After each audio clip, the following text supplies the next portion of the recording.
mégawatts de puissance. Et c'est ça la vraie question du débat. La question n'est pas posée, effectivement, au niveau de l'énergie, mais bien au niveau de la puissance. Maintenant, par rapport à l'OFPEN, j'aurais encore deux remarques. La première remarque, c'est qu'effectivement, quand je dis que l'OFPEN n'a pas fait son travail, c'est qu'elle n'a pas dégagé au niveau de la Confédération la seule chose indispensable à faire, c'est un plan sectoriel des éoliennes. Pourquoi?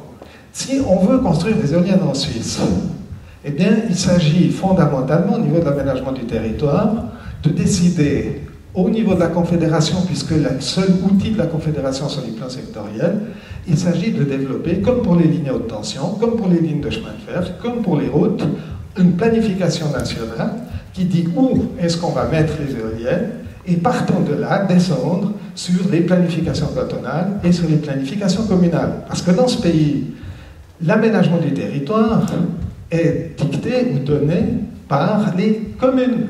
Et l'ensemble de l'aménagement du territoire est communal. Dès ce moment-là, le canton vient se superposer à l'autorité cantonale pour faire des plans d'affectation cantonaux. Et au-delà, elle est dans l'illégalité parce que comme les lois fédérales interdisent la construction d'éoliennes en forêt, les lois fédérales interdisent la construction d'éoliennes dans l'agriculture, les lois fédérales interdisent la construction dans les zones IFP, ça veut dire qu'on ne peut pas faire d'éoliennes en Suisse. La seule exception, je l'ai dit, c'est l'article 24 de la LAT, qui permet de mettre une éolienne par-ci par-là. C'est ce qui a été fait, les éoliennes en Valais, les autres, quand toutes les éoliennes posées ont été posées sur cette base-là. Et donc, au niveau du raisonnement, on voit bien que si la Confédération avait fait son travail, elle aurait développé un plan sectoriel des éoliennes, et je ne serais pas là pour causer. Je vous remercie. Merci, Monsieur Ertig. On va donner la parole à Madame Chevalet, qui va peut-être répondre à un niveau national. Alors voilà, très volontiers, c'est ce sujet-là que je vais intervenir. D'abord, j'ai une bonne nouvelle pour vous, c'est que les éoliennes sont autorisées en forêt dorénavant, donc ça permet de corriger un peu le tir. Ensuite, si la Confédération s'en est pas mêlée, c'est parce qu'il y a aussi une résidence des cantons, il faut le savoir, les cantons sont souverains en termes de planification territoriale, et il n'était pas, l'OFED n'arrivait pas comme ça à dire aux cantons, écoutez, on arrive, on vous dit qu'il faut mettre des éoliennes, c'est pas la faute de l'OFED, il y a aussi un respect du fédéralisme dans ce pays. Moi, j'aimerais revenir sur votre analyse énergétique. L'histoire des 3 centrales nucléaires françaises, ce n'est pas pour approvisionner en électricité la Suisse. C'est pour faire ce qu'on appelle du blanchiment de courant. C'est très simple. Le nucléaire, ça produit tout le temps la même chose, y compris la nuit quand on n'a pas besoin d'électricité. Alors qu'est-ce qu'on fait de cette électricité? On le remonte dans nos barrages, et puis après, quand on a besoin de beaucoup d'électricité, par exemple à midi, de jour, on rouvre les vannes. Et on le revend entre autres aux Italiens à plein pot. Alors moi j'appelle ça du blanchiment de courant. Au passage, on se fait beaucoup d'argent parce que la nuit, on l'achète très bon marché, par contre à midi, on le vend très cher. Moi, c'est du business, ça ne pose aucun problème. C'est du business. Il ne faut pas dire qu'on a besoin de cette électricité, c'est simplement du business. Pour ce qui est du remplacement de ces centrales nucléaires, il faut arrêter de dire que c'est des clopinettes chaque fois qu'on parle des renouvelables. Parce que si je prends que la petite hydraulique, c'est des clopinettes. Si je prends le solaire, c'est des clopinettes. Si je prends l'éolien, c'est des clopinettes.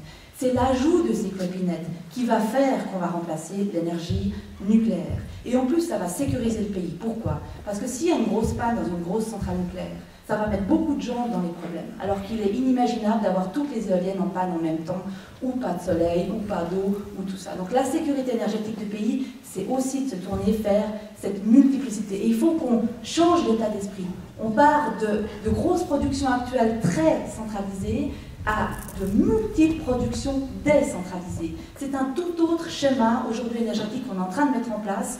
Et l'éolien fait partie de ce schéma énergétique, comme l'a dit M. Rouillet, Mme Letard, je l'ai rencontré personnellement, soutient l'énergie éolienne, l'OFEM maintenant soutient l'énergie éolienne, et on va aller de l'avant comme ça. Mais la structure énergétique du pays, aujourd'hui, c'est fini les grosses productions.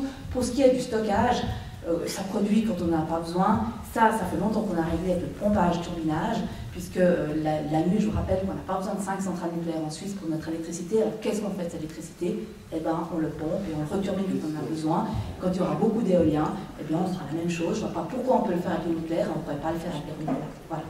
Merci Madame Chevalet. Alors, pour faire accepter ces clopinettes, comme vous avez dit, est-ce qu'il y a une recette particulière? Peut-être Madame Streller-Perrin ou Madame Schmitt, puisque c'est aussi votre travail de convaincre les collectivités locales.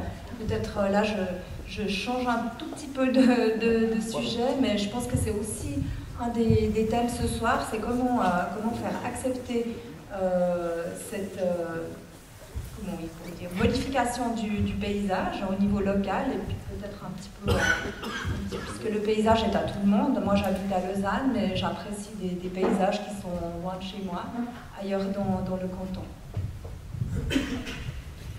Donc j'ai peut-être l'impression de me répéter un petit peu, mais c'est vrai qu'un projet éolien sans le soutien de la population locale ne se fait pas.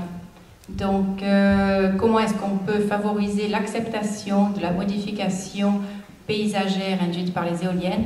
Eh bien, je crois que c'est par le dialogue, en étant disponible et à l'écoute de la population. À ce moment-là, les gens comprennent, et aussi je pense qu'il y a une prise de conscience actuelle qui fait que les gens maintenant réalisent ce que l'on doit faire pour relever les défis énergétiques et climatiques auxquels on doit faire face. Merci beaucoup, monsieur. Monsieur avec la chemise. Merci. Pierre-Georges Gué, municipal à Prévrange. Je crois que le débat de ce soir, c'était quel projet pour le paysage. On n'en parle pas beaucoup. On n'est pas ici pour débattre pour ou contre l'éolien, mais comment l'intégrer dans le paysage ou le faire accepter. Je crois que M. Chéniou a bien introduit le débat en disant que finalement, quels critères on va prendre pour accepter ces choses-là. Et dans le paysage, on a vu des critères sur l'effet de pente, ces choses-là. Par contre, le reste, il est évident que c'est chacun de nous qui va avoir une perception différente. Comme pour un tableau, quels critères scientifiques va-t-on mettre pour savoir si un Picasso est plus joli qu'un Anker? C'est très difficile, ça dépend de la personne qui les enregistre. Et c'est ça que j'aimerais savoir. C'est comment on va faire pour arriver à déterminer qu'un projet est joli ou pas. La photo que M. Chéniou nous a montrée, moi, ce qui m'a choqué le plus sur la photo comme dégradation du paysage, c'est plutôt le bâtiment de gauche que l'éolienne. Parce que l'éolienne, comparée au moulin de Dodec, qui est certainement classé, elle est tout aussi jolie.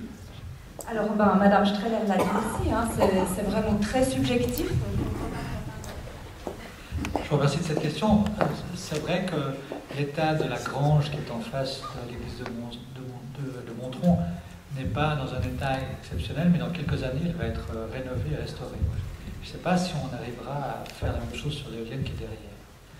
Mais au-delà de cette boutade, vous avez raison sur la question des critères. C'est-à-dire, comment est-ce qu'on peut évaluer ces critères et de quelle façon on peut éviter cette sorte de subjectivité négative. On a essayé dans les évaluations que nous avons faites justement de scientifiser en quelque sorte cette évaluation pour essayer de dépassionner aussi cette question-là et essayer de voir quels étaient les critères qu'on devait mettre en œuvre pour ça. Un des critères les deux critères principaux qu'on a mis en discussion et en débat pour chaque parc et pour chaque objet, c'est de savoir, si l'ensemble du parc avait une fonction paysagère importante. C'est-à-dire, est-ce qu'elle est elle-même un monument? Parce qu'en réalité, c'est une bagarre de monuments auquel on a affaire. Montron contre les Saujales.